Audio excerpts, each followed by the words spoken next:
Bismillah, pasukan Islam bergerak ke arah Makkah. Lewat 10 hari pada bulan Ramadan 8 Hijriah, Rasulullah SAW meninggalkan Madinah, beranjak pergi ke Mekah bersama 10.000 sahabat. Sedangkan Madinah diwakilkan kepada Abu Rum al-Ghaifari. Setiba di Juhfah atau setelah melewati Juhfah, Rasulullah SAW bertemu paman beliau Al-Abbas bin Abdul Muthalib yang telah masuk Islam dan hijrah bersama seluruh keluarganya. Kemudian setelah tiba di Abwa, beliau juga bertemu dengan anak paman beliau Abu Sufyan bin Al-Haris dan anak bibi beliau Abdullah bin Umayyah. Namun beliau menolak untuk bertemu dengan mereka berdua karena keadaan keduanya sudah payah dan letih. Ummu Salamah berkata kepada beliau, "Jangan biarkan anak paman engkau dan anak bibi engkau menjadi anak yang paling menderita karena engkau." Ali bin Abu Thalib memberi saran kepada Abu Sufyan bin Al-Haris. Temuilah Rasulullah SAW langsung di hadapan beliau, lalu katakan seperti yang dikatakan saudara Yusuf kepadanya. Mereka berkata, "Demi Allah, sesungguhnya telah melebihkan kamu atas kami, dan sesungguhnya kami adalah orang-orang yang bersalah atau berdosa." Sesungguhnya beliau tidak ridho sekalipun ada seseorang yang perkataannya lebih baik dari itu. Maka Abu Sufyan melaksanakan saran Ali ini, kemudian beliau bersabda kepada Abu Sufyan, "Pada hari ini tidak ada cercaan terhadap kalian. Mudah-mudahan Allah mengampuni kalian dan Dia adalah Maha Penyayang di antara para penyayang." Lalu Abu Sufyan melantunkan beberapa syair di hadapan beliau, di antaranya, "Demi aku dulu yang pernah membawa bendera agar pasukan Muhammad dapat dikalahkan pasukan Lata. Laksana pengelana yang kebingungan di malam yang pekat. Begitulah waktuku saat aku dituntun dan mendapat petunjuk. Seseorang memberiku petunjuk dan menghalaku ke jalan Allah, sekalipun dahulu aku selalu mengusir dan mencegah." Lalu beliau memukul dadanya sambil berkata, "Engkau dulu mengusirku dengan gigi." Pasukan Islam singgah di Mar al-Zahran. Rasulullah SAW melanjutkan perjalanan dalam keadaan puasa. Begitu pula semua orang. Hingga tiba di Al-Qadid, sebuah mata air yang terletak antara Usfan dan Al-Qadid. Beliau berbuka di sana bersama semua orang yang bergabung bersama beliau. Setelah itu beliau melanjutkan perjalanan hingga tiba di Mar al-Zahran. Beliau memerintahkan pasukan untuk berhenti dan mereka pun menyalakan api unggun. Beliau mengangkat Umar bin Al-Khattab sebagai penjaga. Abu Sufyan di hadapan Rasulullah dan keislamannya. Setelah pasukan muslimin singgah di Mar al-Zahran, Al-Abbas berputar-putar mencari kayu bakar atau menjumpai seseorang yang bisa memberi kabar kepada beberapa orang Quraisy agar mengatur keamanan sebelum beliau masuk Mekah. Dia berputar-putar sambil menunggang bogal milik beliau yang berwarna putih.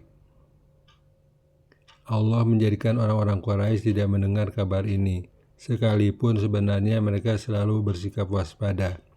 Abu Sufyan juga berputar-putar mencari informasi bersama Hakim bin Hizam dan Budail bin Zarqa.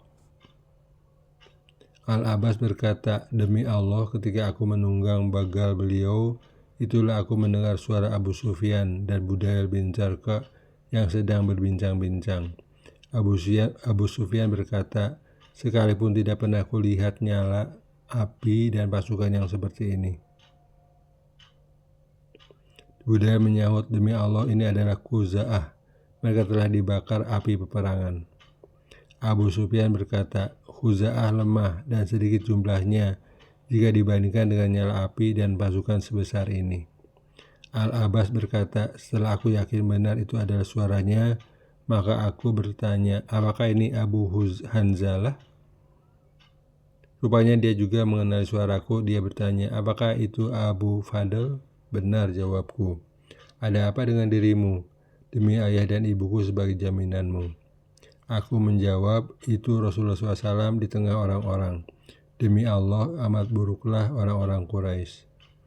"Apa salahnya jika aku menjadikan ayah dan ibuku sebagai jaminanmu?" tanya Abu Sufyan. Aku berkata, "Demi Allah, jika beliau mengalahkanmu, niscaya beliau akan memenggal lehermu. Naiklah ke atas punggung bagal ini agar aku dapat membawamu ke hadapan Rasulullah SAW. Lalu mintalah jaminan keamanan kepada beliau." Maka Abu Sufyan naik di belakangku, sedangkan kedua temannya kembali ke tempat semula. Setiap kali aku lewat di dekat nyala api orang-orang muslim, mereka mengajukan pertanyaan, "Siapa ini?" Setelah tahu bahwa Rasulullah SAW yang kunaiki dan aku berada di atas punggungnya, mereka berkata, "Rupanya paman Rasulullah SAW yang sedang menunggang bagal beliau." Ketika aku melewati nyala api Umar bin Al-Khattab, dia bertanya, "Siapa ini?"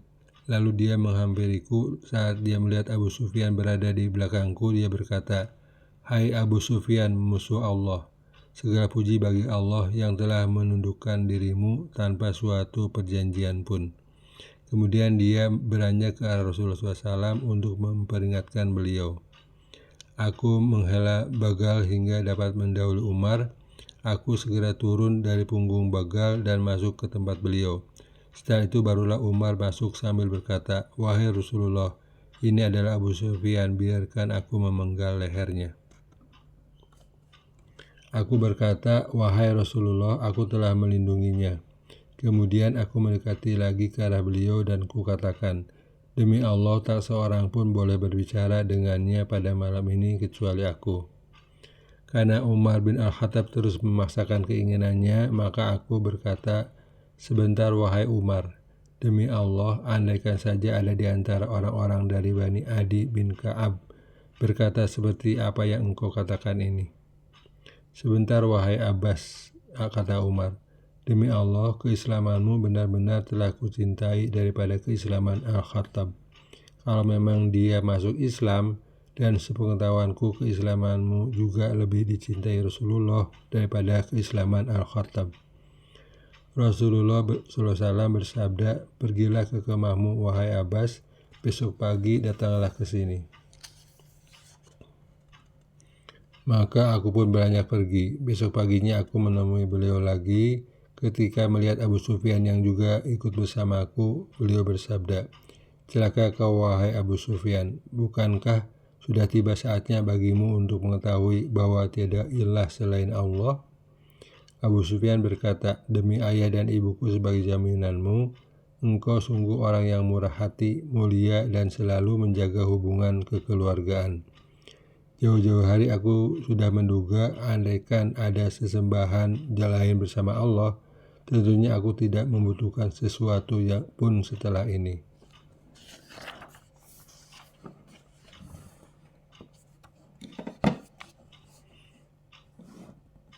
Beliau bersabda, "Celaka kau wahai Abu Sufyan, bukankah sudah tiba saatnya untuk mengetahui bahwa aku adalah Rasul Allah?" Abu Sufyan berkata, "Demi ayah dan ibuku sebagai jaminanmu, engkau sungguh orang yang murah hati, mulia, dan selalu menjaga hubungan kekeluargaan. Kalau mengenai masalah ini, di dalam hatiku masih ada sesuatu yang mengganjal hingga saat ini." Al-Abbas berkata, "Celaka kau, masuklah Islam. Bersaksilah bahwa tiada ilah selain Allah dan bahwa Muhammad adalah Rasul Allah, sebelum beliau memenggal lehermu." Maka setelah itu Abu Sufyan masuk Islam dan memberikan kesaksian secara benar. Al-Abbas berkata kepada Rasulullah SAW, "Wahai Rasulullah, Abu Sufyan adalah orang yang suka membanggakan diri, maka berilah dia sesuatu." Beliau bersabda, "Benar, barang siapa yang memasuki rumah Abu Sufyan, maka keamanan dirinya terjamin. Siapa yang memasuki Masjidil Haram, maka keamanan dirinya terjamin." Pasukan Islam meninggalkan Mar al-Zahran menuju Makkah. Pada Selasa pagi hari tanggal 17 Ramadan 8 Hijriah, Rasulullah SAW meninggalkan Mar al-Zahran menuju Makkah. Beliau memerintahkan Al-Abbas untuk menahan Abu Sufyan di ujung jalan tembus melewati gunung hingga pasukan Allah lewat di sana. Dengan begitu Abu Sufyan bisa melihat semuanya. Setiap kabilah lewat di jalan itu sambil membawa bendera masing-masing. Setiap kali ada kabilah yang lewat, Abu Sufyan bertanya, "Wahai Abbas, kabilah apakah ini?" Sebagai contoh, Abbas menjawab, "Itu kabilah Sulaim." Abu Sufyan berkata, "Apa urusanku dengan Sulaim?" Kemudian lewat kabilah yang lain lagi, dan Abu Sufyan bertanya, "Kabilah apakah ini?" Abbas menjawab, "Ini Muzainah." "Apa urusanku dengan Muzainah?" kata Abu Sufyan. Akhirnya semua kabilah sudah lewat dan tak ada satu kabilah pun yang lewat melainkan Abu Sufyan menanyakannya, dan setiap kali dijawab dia berkata, "Apa urusanku dengan Bani Fulan?" Hingga Rasulullah SAW lewat bersama kavalerinya yang menyeburatkan warna hijau. Yang di sana ada beberapa muhajirin dan ansor. Diri mereka tidak tampak karena tertutup baju besi. "Subhanallah, wahai Abbas, siapakah mereka ini?" tanya Abu Sufyan. "Itu adalah Rasulullah SAW bersama muhajirin dan ansor," jawab Abbas. "Tak seorang pun yang sanggup dan kuat menghadapi mereka," kata Abu Sufyan. Lalu dia melanjutkan lagi, "Demi Allah, wahai Abu Fadl, kerajaan keponakanmu yang tampak pada hari ini benar-benar menjadi besar." Al-Abbas berkata, "Wahai Abu Sufyan, itu adalah nubuwah." "Kalau begitu lebih bagus lagi," kata Abu Sufyan. Bendera Ansor dipegang Sa'ad bin Ubadah ketika melewati tempat Abu Sufyan. Sa'ad berkata, "Hari ini adalah hari pembantaian. Hari dihalalkannya yang disucikan. Hari ini Allah menghinakan Quraisy." Abu Sufyan bertanya ketika Rasulullah SAW sudah berada di hadapan Abu Sufyan, "Wahai Rasulullah, apakah engkau tidak mendengar apa yang dikatakan Sa'ad?" "Apa yang dikatakannya?" beliau balik bertanya. "Dia mengatakan begini dan begitu," jawab Abu Sufyan.